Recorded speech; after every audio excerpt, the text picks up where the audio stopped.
महाराज जी, माँ बाप बच्चों को बाहर भेजते हैं, फिर महाराज जी वो इंतज़ार करते रहते हैं, बच्चे लौटते नहीं हैं, शादी करके वहीं सेटल हो जाते हैं, तो इससे समाज में क्या प्रभाव पड़ता है?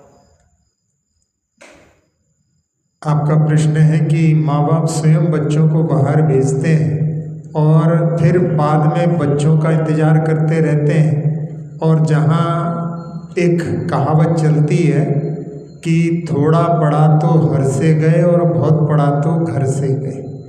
तो जब स्वयं माता पिता बच्चों को पढ़ाते हैं वो घर से बाहर चले जाते हैं, और उसमें एक कारण ये भी है कि आजकल समाज में मानसिकता ऐसी बनती जा रही है कि सर्विस वालों को ही लड़कियां देने को जो है प्रेफर करते हैं। तो वो लोग ये सोचते हैं कि जब पढ़ेगा बाहर जाएगा तो विवाह हो जाएगा, बाद में अपन उसको घर बुला लेंगे।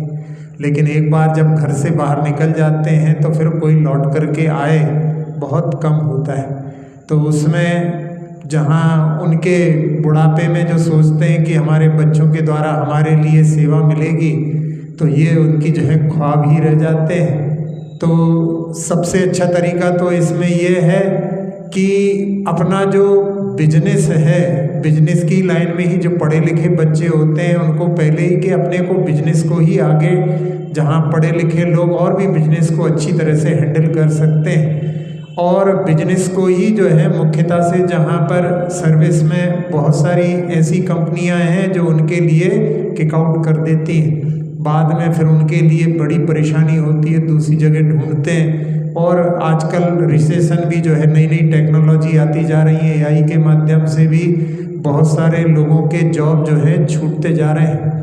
तो उसमें जो है सेफ्टी नहीं है, तलवार लटकी रहती है। जहाँ अपने व्यापार होते हैं वो जो है अपन स्वयं जहाँ धनार्जन करते हैं, दूसरों को भी उसमें सहयोग देते हैं। तो सही तो जो है विश्वास जिसमें कहा जाए आत्मविश्वास सर्विस में नहीं बिजनेस में होता है। लेकिन फिर भी जहाँ ऐसी पद्धति है तो उसमें या तो ऐसा करें कि जहाँ माता पिता पूर्व की अपेक्षा से, जैसे अपने वानप्रस्थ आश्रम होता है, संन्यास आश्रम होता है, उसमें जाने के लिए पुरुषार्थ करें तो अपने लिए उन पर डिपेंडेंसी कम होगी, यानी धर्म का आश्रय लें तो इस प्रकार से हो सकता है। लेकिन आजकल की पद्धति में धर्म के प्रति भी ज़्यादा रुचि नहीं रहती, तो उसमें जो है अपने लिए स्वयं अपन जो है उनके लिए, बच्चों के लिए इस प्रकार से प्रेरित करते हैं, तो फिर अपन जो है दूसरों को दोष नहीं दे सकते। जहाँ एक बार कहीं विदेश चला जाता है तो लौट कर के आने की संभावनाएं बहुत कम रहती हैं, और जहाँ यदि अपन सोचते हैं कि अपन स्वयं वहाँ चले जाएं, लेकिन वहाँ पर वहाँ की लाइफ जो है सेटल उनके लिए अच्छे से होती नहीं है, तो उनकी जो है ज़िंदगी इसी प्रकार से दो के बीच में झूलती रहती है। अब इसमें अपने लिए जो है व्यापार में ही यदि अपन अपनी दृष्टि बनाएं तो जो है कुछ इसका हल निकल सकता है। अच्छा मी महाराज जी, अब कल आजकल शादियों में देखा जा रहा है कि जो जैन फूड्स होते हैं तो उनकी स्टाइल अलग लगाए जाते हैं, तो इससे क्या होता है?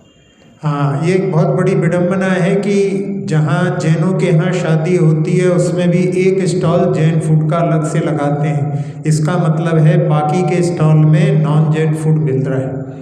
तो यदि नॉन जैन फूड जो कि अपने लिए अभक्ष्य हैं, यदि उनका भक्षण कर रहे हैं तो इसका मतलब है कि अपने यहाँ अपने धर्म के सिद्धांतों पर अपना विश्वास उठता जा रहा है। तो उसके कारण में जो अपने धर्म का प्रचार, जहाँ प्रभावना का कार्य कैसे हो सकता है, जहाँ कई लोग ऐसे भी हैं कि जो लोग जहाँ अपने यहाँ विवाह करते हैं उसमें अपने यहाँ कुछ भी हो जाए, हम जो कुछ खाते हैं जैन फूड वही दूसरों को खिलाएंगे। एक बार एक जगह पर जहाँ उन्होंने सोचा कि हम आलू आदि का जो है प्रयोग नहीं करेंगे, केले का प्रयोग करेंगे, तो वो कैटरर ने कह दिया कि हमको तो बनाना आता नहीं है, हम बनाएंगे नहीं।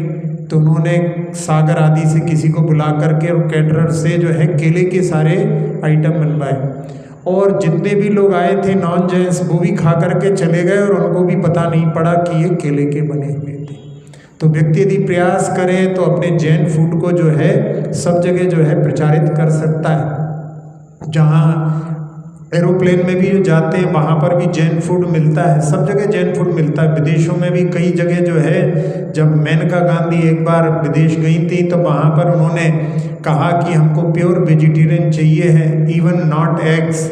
तो उस जो वहाँ पर यानी सर्व करने वाला था उसने पूछा आर यू जैन, तो उन्होंने कहा कि मैं जैन नहीं हूँ लेकिन मैं जैन होना चाहती हूँ। तो ये जो है जैनों की जो संस्कृति थी वो विदेशों में भी अपने पूर्वजों के द्वारा फैली गई है, लेकिन यदि अपन उसका स्वयं यहाँ पर पालन नहीं करेंगे तो उसके माध्यम से अपन दूसरों को जैन धर्म अपनाने के लिए कैसे प्रेरित कर सकते हैं। इसलिए अपने लिए सामूहिक जहाँ पर कोई भी कार्यक्रम होता है उसमें अपनी जैन संस्कृति का संरक्षण करने के लिए प्रयास करना चाहिए। अच्छा भी महाराज जी, आजकल जो पुराने शहर थे, गांव थे, तंग स्थानों पर अपने जैन मंदिर अभी है तो उनकी देख रेख नहीं हो रही है, कोई वहाँ दर्शन के लिए नहीं है, परिवार भी नहीं है, तो ऐसे स्थानों पर मंदिरों का क्या करें? हाँ, आजकल ये बड़ी समस्या जो है बड़े बड़े शहरों में भी हो रही है।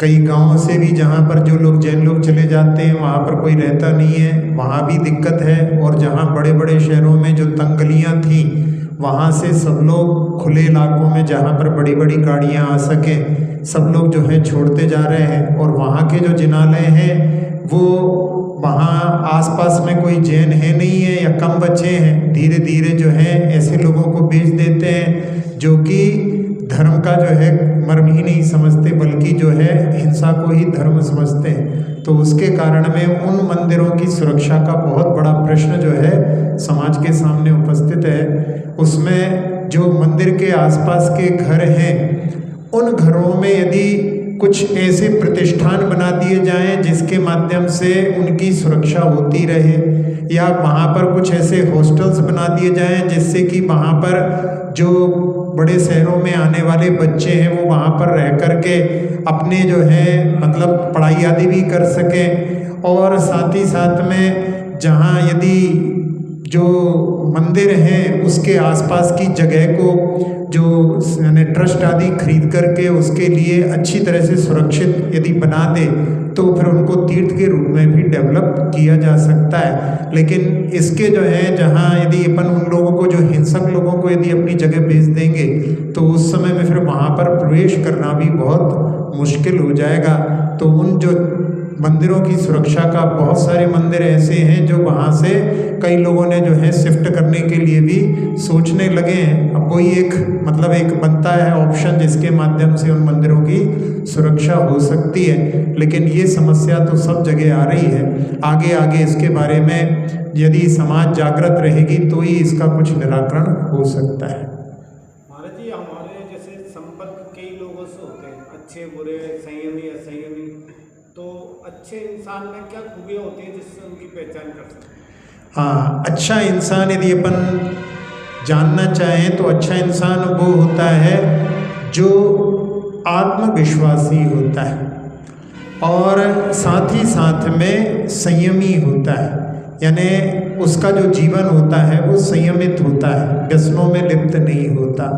और साथ ही साथ में अच्छे व्यक्ति में जो है सकारात्मक सोच होती है, जहाँ पर वो कोई छोटी छोटी बातों में जो है वहाँ पर अपनी जो मानसिकता को नकारात्मक नहीं बनाता, सकारात्मक सोच रखता है। और साथ साथ में जहाँ वो जो है दूसरों के दृष्टिकोण को भी स्वीकार करने की दृष्टि रखता है, यानी अनेकांतात्मक दृष्टि रखता है। व्यक्ति जब अपनी ही बात को जो है सही कहने लगता है कि मैं ही सही हूँ तो वो घमंड से भरा होता है। जहाँ पर व्यक्ति दूसरे की बात को भी स्वीकार करता है तो वो जो है वहाँ पर दूसरे के दृष्टिकोण को भी समझने वाला होता है, वो व्यक्ति अच्छा होता है। तो ये गुण जो है जहाँ नैतिकता हो, जहाँ पर संयमी हो, जहाँ वो आत्मविश्वासी हो और साथ ही साथ में सकारात्मक सोच वाला हो, ऐसा व्यक्ति जो है संसार में हमेशा उन्नति करता है। महाराज जी, फैमिली में भी कई लोग होते हैं जो अपने अनुकूल नहीं होते हैं, तो उनका मान सम्मान या उनका अवगत कैसे करें, क्या करें? फैमिली में कई लोग अनुकूल नहीं होते, लेकिन यदि बड़े हैं अपन उनके गुणों की ओर दृष्टि रख करके, जहाँ पर जो बड़े लोग होते हैं उनमें अपन उनकी अच्छाइयों को देख करके, जहाँ बड़े लोग होते हैं उनमें परिवर्तन होना संभव नहीं होता क्योंकि उनकी बहुत उम्र हो जाती है। छोटे लोग अपने आप को परिवर्तित कर सकते हैं, बड़े लोगों में जो है संभावनाएं कम रहती हैं। यदि अपन उनके साथ में अच्छे से व्यवहार करें तो उनमें परिवर्तन हो सकता है। लेकिन यदि अपन सोचें कि उनका व्यवहार अच्छा नहीं है तो अपन भी अच्छा व्यवहार नहीं करो तो उसके माध्यम से बात और बिगड़ेगी। आचार्य जी कहते हैं कि ऐसा कोई घर नहीं होता जिसमें कोई ना कोई खिड़की या दरवाजा ना हो। इसी प्रकार से ऐसा कोई व्यक्ति नहीं होता जिसमें कोई ना कोई गुण ना हो। बस देखने की बात है, यदि अपन देख करके उनमें अच्छे गुणों को देखें, उनकी जो है प्रशंसा करें, उन गुणों की ओर दृष्टि रख करके अपन उनका सम्मान करें तो उसके माध्यम से उनमें परिवर्तन संभव है। उसके माध्यम से वो समझेंगे कि ये हमारी बात को मानते हैं तो वो भी उनके व्यवहार में परिवर्तन ला सकता है। महाराज जी जैसे कई बार देखते हैं जैसे शमशान है या शमशान के पास मकान भी लेते हैं तो डर लगता है, ऐसा क्यों? हाँ, शमशान के पास मकान हो या शमशान रास्ते में पड़ता हो, निकलते हैं तो लोगों को भय लगता है। लेकिन शमशान जो होते हैं उनको देख करके कि व्यक्ति को आखिरी में यहीं पर आना है तो बीच में अपन जो है बहुत सारी चीज़ों को जो जोड़ते रहते हैं, जिनके लिए अपन एक एक इंच के लिए भाई के साथ में जो है कोर्ट में भी खड़े हो जाते हैं, उन सब चीज़ों से जो है अपने लिए उठाने के लिए, उनसे ऊपर उठने के लिए प्रेरणा देने वाला शमशान होता है। तो अपने लिए प्रतिदिन की मृत्यु कभी भी हो सकती है, ऐसा यदि कोई विचार करे तो फिर वो पाप नहीं कर सकता। जिन चीज़ों के लिए अपन छोटी छोटी चीज़ों पर जहाँ लोगों से लड़ने के लिए तैयार हो जाते हैं, वो सब चीज़ों से ऊपर उठने का वो प्रयास इसके माध्यम से कर सकता है। और साथ ही साथ में कि अपन जिस शरीर में निवास करते हैं वो शरीर तो एक दिन नष्ट होने ही वाला है।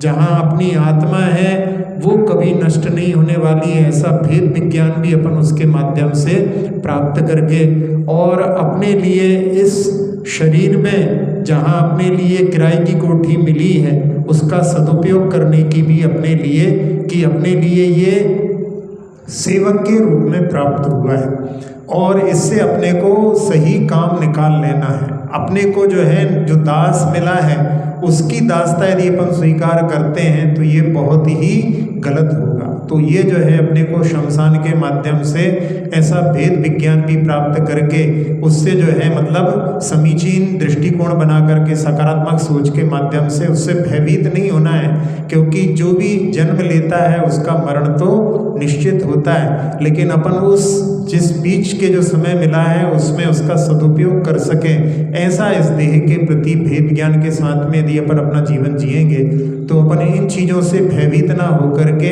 इनके माध्यम से अपना सही जो है दृष्टिकोण बना सकते हैं। महाराज जी जैसे मनुष्य को प्रकृति ने इतना सुंदर रूप दिया है तो फिर महाराज जी ये बाहर के आवरण ब्यूटी पार्लर और इधर जाना उधर जाना, हज़ारों रुपये ब्यूटी पार्लर में देना, तो ये कौन से कर्म की वजह से उसकी ये इच्छा होती है? हाँ, शरीर जो है जहाँ पशु होते हैं वो कोई अपने आप को सजाने की कोशिश नहीं करते, लेकिन मनुष्यों में ये चलता है। जहाँ देखते हैं बुढ़ापा भी हो जाता है लेकिन सब लोग अपने बाल काले कराते रहते हैं।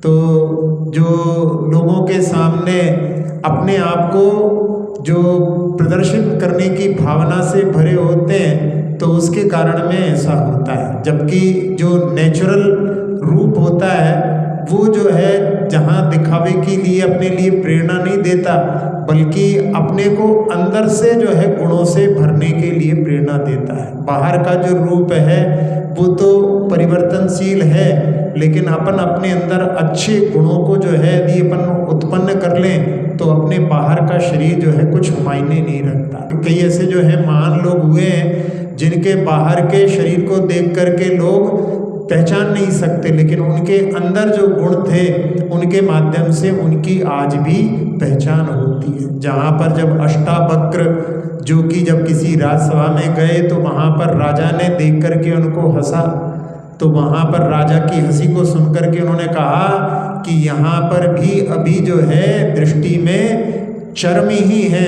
मतलब चर्मकार ही है। तो शरीर को देख करके यदि समझता है कि अपन ने जो है उसके माध्यम से किसी की पहचान कर ली है, तो ये सही पहचान नहीं है। सही पहचान तो आंतरिक गुणों से होती है। इसलिए अपने लिए आंतरिक गुणों को वृद्धिंगत करने का प्रयास करना चाहिए। जहाँ रंग रूप है, अपने यहाँ पर सभी प्रकार के रंगों वाले भगवान हुए हैं। जहाँ पर पार्श्वनाथ भगवान और सुपार्श्वनाथ भगवान गहरे हरे रंग के थे, जहाँ नेमिनाथ भगवान और मुनि सुब्रतनाथ भगवान काले रंग के थे, लेकिन फिर भी जो है उनके गुणों के माध्यम से आज भी उनको अपन स्मरण करते हैं, उनकी जो है आराधना करते हैं। तो आंतरिक गुणों से उनकी पूजा होती है। बाह्य का जो है शरीर, बाह्य की जो रंग रूप रहते हैं वो सब परिवर्तनशील है। आखिरी में बुढ़ापे में कितना भी कोई सुंदर हो, वो जाने के बाद में जो है वहाँ पर उसकी स्थिति ऐसी हो जाती है कि जिसको कोई देखना पसंद नहीं करते। तो जो नश्वर है उसको सजाने की क्या कोशिश करना, जो शाश्वत है उस आत्मा को सजाने का पुरुषार्थ करना चाहिए। मुनि महाराज तो कभी भी मतलब उनका त्याग होता है स्नान आदि का, तो उनके चेहरे पे ऐसी चमक सूर्य की जैसी कैसे आती है?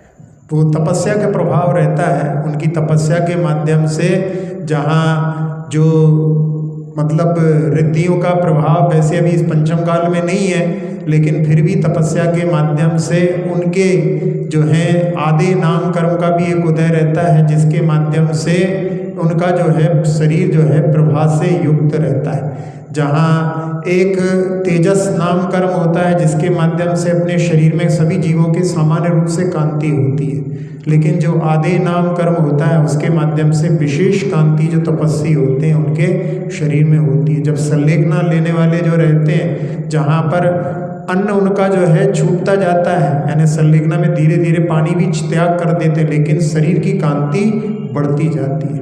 तो ऐसे जो है दीप्त तप्त तप रिद्धिधारी के जो मुनिराज होते हैं, तो उनके जो है उपवास बढ़ने पर भी उनके शरीर में कांति बढ़ती रहती है। तो जो है मतलब आदि नाम कर्म के माध्यम से शरीर में कांति अभी भी होने में कोई बाधा नहीं है। इच्छा भी महाराज जी अभी जैसे ये महामारी की जैसे चल रहा है, बच्चों को मोबाइल यूज करना, सारी एनर्जी आँखों की दिमाग की वो खा जाता है, तो उसको बचाने के लिए उनको मोबाइल कैसे छुड़ाएं? मोबाइल छुड़ाने के लिए जहाँ माता पिता को सबसे पहले स्वयं मोबाइल को रखना बंद करना होगा। अब कहोगे आजकल का ज़माना ऐसा है कि उसके बिना रह नहीं सकते, लेकिन ऐसा नहीं है। आजकल भी कई लोग ऐसे हमने देखे हैं जो कीपैड यूज़ करते हैं, जिसमें कि मतलब स्मार्टफोन का यूज़ नहीं करते। तो बच्चों के सामने यदि आप स्मार्टफोन का उपयोग नहीं करोगे तो बच्चे जो हैं उससे अवश्य ही जो है प्रभावित होंगे। तो माता पिता को इतना बलिदान करना होगा। अभी सुनने में आया था एक व्यक्ति विदेश में रहता है, अपने ऑफिस में उसको फ़ोन यूज़ करता है, घर में फ़ोन लेकर के नहीं आता। स्मार्टफोन का उन्होंने प्रयोग करना बंद कर दिया है। तो इस प्रकार का यदि अपन पुरुषार्थ करेंगे तभी जो है अपन अपने बच्चों को शिक्षा दे सकते हैं। जहाँ बच्चे उस पर लगे रहते हैं उसके कारण में उनमें बहुत सारी व्याधियाँ भी उत्पन्न हो रही हैं, आँखों की परेशानियाँ उत्पन्न हो रही हैं बच्चों में। बहुत सारे बच्चों में जो बड़े बड़े शहरों के जहाँ आई हॉस्पिटल में देख रहे हैं, बहुत सारे बच्चे वहाँ पर जा कर के अपने चश्मे बनवा रहे हैं, और साथ ही साथ में उनका जो IQ लेवल है वो भी कम होता जा रहा है, क्योंकि उनके पास में उसके लिए उपयोग करने के लिए समय ही नहीं है। तो ये जो है माता पिता की ही जिम्मेदारी मुख्यतः से है। गवर्नमेंट भी कुछ रूल्स बना सकती है, कई कंट्रीज़ में उन्होंने बनाए हैं कि वहाँ पर जो है उनके लिए कुछ चीज़ों को बैन किया है, लेकिन ये सब चीज़ें जो है ज़्यादा कारगर नहीं होती हैं। स्वयं जो है परिवार में ही अपना यदि उस प्रकार का कोई कार्य करें तभी अपन इससे जो है कुछ निजात पा सकते हैं। महाराज जी कई लोगों को क्या बस में, ट्रेन में, हवाई जहाज में डर लगता है, तो उसके लिए उन्हें कौन सा मंत्र जाप करना चाहिए? हाँ, ये जो है जब गाड़ी आदि से कहीं जाते हैं, आजकल जो है एक्सीडेंट बहुत हो रहे हैं, तो उसके कारण में स्वाभाविक रूप से जब भी यात्रा करते हैं तो इस प्रकार के जो है भय की स्थितियाँ कई लोगों के मन में ज़्यादा हो जाती हैं। उसमें अपने यहाँ जो है 7 प्रकार के भय बताए हैं। एक उसमें आकस्मिक भय होता है, अचानक कुछ हो जाए तो क्या करें। तो सबसे बड़ा तो उसके लिए मंत्र तो नहीं, लेकिन अपने लिए सोचना चाहिए कि जहाँ ये शरीर नश्वर है, कभी भी जो है ये शरीर नष्ट हो सकता है, लेकिन हमारी आत्मा नष्ट नहीं होती। तो अपनी आत्मा के अनश्वर स्वरूप की ओर दृष्टि रख करके, और शरीर तो नश्वर है, कभी भी नष्ट हो सकता है, तो उसके प्रति जो लगाव का भाव ना रख करके, यदि अपन उसके प्रति जो एक वैसे पहले बतलाया था कि अपन जो है ठीक है, जब तक जीवन है तब तक इसका प्रयोग करना है, लेकिन जब तक जो है अपने को भेद ज्ञान नहीं होगा तब तक अपन उस भय से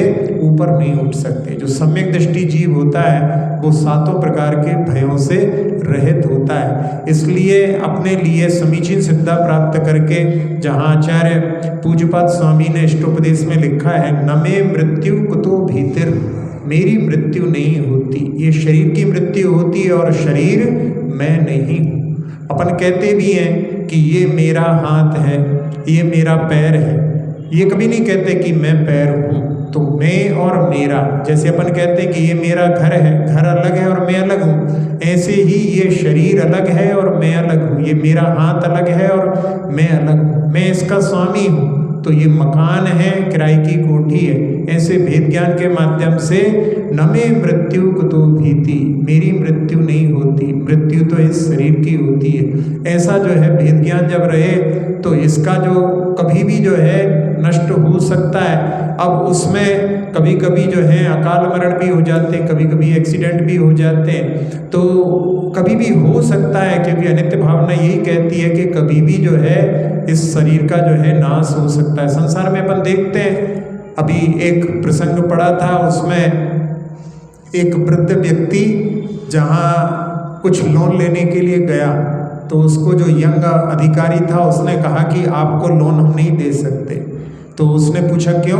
तो कहले आपकी उम्र बहुत हो गई है और हमारे यहाँ ऐसा प्रोविज़न है कि इतने वृद्ध व्यक्तियों के लिए यदि अपन लोन देंगे तो इनका क्या भरोसा, कभी भी मरण हो सकता है। तो वो वहाँ पर उसके लिए बोल रहा था, इसी बीच में उसको जो अधिकारी था, यंग अधिकारी, उसी के लिए हिचकी आई और स्वयं जो है मरण को प्राप्त हो गया। तो जहाँ वृद्ध लोगों के लिए बोल रहे हैं, जीवन का कोई भरोसा नहीं, कभी भी किसी की भी मृत्यु हो सकती है। और आजकल तो कहते हैं जहाँ बहुत सारे हार्ट अटैक ऐसे हो रहे हैं जहाँ पर यंग लोगों के लिए दौड़ते दौड़ते, अभी पुलिस में भी वहाँ पर देखा था 2 किलोमीटर दौड़ने पर ही वहाँ पर जो है व्यक्ति के लिए हार्ट अटैक आ गया। तो ये जो है कभी भी किसी के साथ में हो सकता है, इसलिए इससे भयभीत होकर के अपन और उसके लिए और उसके लिए आमंत्रण दें, इससे अपने लिए बचने के लिए कि ये तो स्वाभाविक प्रक्रिया है, जिसने जन्म लिया है उसका मरण तो होगा। अपने को जो है उससे भयभीत ना हो करके अपनी जो है जीवन को जितना मिला है उसको अच्छी तरह से श्रद्धा पूर्वक अपने षटकर्म आदि करते हुए, सबके प्रति जो है अच्छा व्यवहार करते हुए जीवन जीने की कोशिश करना चाहिए। जैसे समाज में बैर भाव को अपन कैसे समाप्त कर सकते हैं? जैसे भगवान के सानिध्य में गाय और शेर पानी पीते हैं, तो ऐसे अपने आपस में जैसे सामंजस्य कैसे? हाँ, बहुत विडंबना है कि जिन प्रवचनों का उपदेश प्रतिदिन जो है लोग सुनते हैं कि जहाँ पर भगवान के समोषण में जाते बैर भी अपने बैर को भूल जाते हैं, जिनका जन्म से बैर होता है, ऐसे सर्प और नेवला भी भगवान के समोषण में अपने बैर को भूल जाते हैं। लेकिन फिर भी यहाँ मंदिर में आने के बाद में भी लोगों की कषाएं भड़कती हैं, लोग जो हैं अपने जाति भाइयों के प्रति भी बैर को धारण करके रहते हैं। ये बहुत बड़ी विडंबना है। तो इसका मतलब है कि जहाँ अपन मंदिर को अभी समोषण नहीं मान पाए हैं, मंदिर में जो भगवान है अपने को भगवान नहीं, अभी प्रतिमा ही दिखती है। जो सच्चा भक्त होता है उसको प्रतिमा भी भगवान नजर आती है। तो जहाँ भगवान के पास में आते हैं तो फिर वहाँ पर अपने लिए कोई शत्रु नजर नहीं आना चाहिए। यदि अपने को अभी भी शत्रु समाज में भी नजर आते हैं, इसका मतलब है हमने अभी तक समोषण में प्रवेश नहीं किया। समोषण की महिमा के बारे में कई ऐसे उदाहरण आते हैं कि जहाँ जब वो मंदिर में प्रवेश करता है, समोषण में प्रवेश करता है, तो भूल जाता है कि कोई दूसरा व्यक्ति भी यहाँ पर हमारा शत्रु हो सकता है। तो अपने लिए इन उपदेशों को समझ करके यदि अपन इन उपदेशों का यदि अपने जीवन में पारायण नहीं करेंगे और खूब आराधना और खूब पूजा कर रहे हैं तो उनका कोई महत्व नहीं है, जब तक कि अपन जो है मंदिर में अपनी जो है कषायों दूर नहीं करते, क्योंकि जिसके प्रति यदि अपनी कषायों के भाव बंधे रहते हैं, इसका मतलब है कि हमें अपने देवसास गुरु के प्रति श्रद्धा नहीं है। 6 महीने से ज़्यादा तक यदि किसी का बैर बना रहता है तो वो हमारे लिए भगवान की श्रद्धा से भी दूर कर देता है। इसलिए अपने लिए जहाँ भगवान की आराधना आदि सब करते हैं तो अपने लिए इन चीज़ों का भी जो है पारायण जीवन में अवश्य होना चाहिए। महाराज जी, कई बार देखा कई लोग तन मन धन से परोपकार के काम करते हैं, धर्म भी करते हैं, मगर उनको अपयश ही मिलता है ऐसा। हाँ, इसमें जो है जो करने वाले लोग रहते हैं वो कार्य करते हैं, कार्य करने के बाद करने वालों के लिए ही सुनने के लिए मिलता है। जो कुछ नहीं करता उसके लिए क्या कोई बोलेगा। कई बार ऐसा होता है, इसको लोग ऐसा भी कहते हैं कि भाई जो लोग दान करते हैं, अब दान में बोली है, अब उसमें पूरा नहीं चुका पाए हैं तो उनके पास में लोग जाते हैं तो भाई कि इन्होंने दान नहीं दिया। और कई लोग कहते हैं कि हमारा तो 1 भी रुपया बकाया नहीं है। अरे 1 रुपया दान किया ही नहीं है तो बकाया क्या रहेगा। तो ऐसी दृष्टि हो जाती है कि जिसमें जो लोग कार्य करते हैं, अब कार्य करने में कोई कितना भी अच्छा कार्य करे, यदि सामने वाला जो है मीन में एक निकालने वाला है, नकारात्मक दृष्टि वाला है, तो वो तो वहाँ पर यही देखेगा कि इसमें ऐसा अच्छा नहीं किया, ऐसा अच्छा नहीं किया। तो उसमें अपने को ऐसा समझना चाहिए कि यहाँ पर अपन ने जो कुछ कार्य किया वो अपना कर्म है। अब जब अपने कर्म कर लिया, लेकिन उसका जो प्रतिफल प्राप्त हो रहा है वो अपने को ऐसा नहीं सोचना चाहिए कि अपयश अपने को इस कर्म के कारण मिल रहा है। अपने को ऐसा सोचना चाहिए कि अपन ने पूर्व में किसी की प्रशंसा नहीं की है। अपन ने भी यदि किसी दूसरे के काम की प्रशंसा की होती तो अपने लिए भी प्रशंसा मिलती। तो अपने को उसमें यही सोच करके कि अपन ने पूर्व में प्रशंसा नहीं की है, इसलिए अपने लिए प्रशंसा प्राप्त नहीं हो रही है। अब मैं आज से जो है दूसरे के अच्छे काम की प्रशंसा करूँगा। जहाँ आप ऐसा अपना जो है एटीट्यूड बनाओगे, प्रशंसा करना प्रारंभ करोगे, तो उसके माध्यम से आपके जीवन में भी जो है वो परिवर्तन आए बिना नहीं रहेगा। अक्षर पद मात्रा से दूषित वचन अगर ममहीन रहे और प्रमाद कषाय के वश में सम्यक अर्थ विलीन किए, जिन वाणी माता मेरी उन सब त्रुटियों को क्षमा करें, दे आशीष शीघ्र हम सबको केवल लब्धि रमा मिले, प्राप्त हमें हो बोधि समाधि परिणामों की शुद्धि हो, निज आत्म उपलब्ध हमें हो शाश्वत सुख की सिद्धि हो। चिंतित वस्तु दात्री माता चिंतामणि उपमा भाती, करूं वंदना पूर्ण विनय से चरण रखूं मैं ये पाती, कर जिन वाणी स्तुति तनिक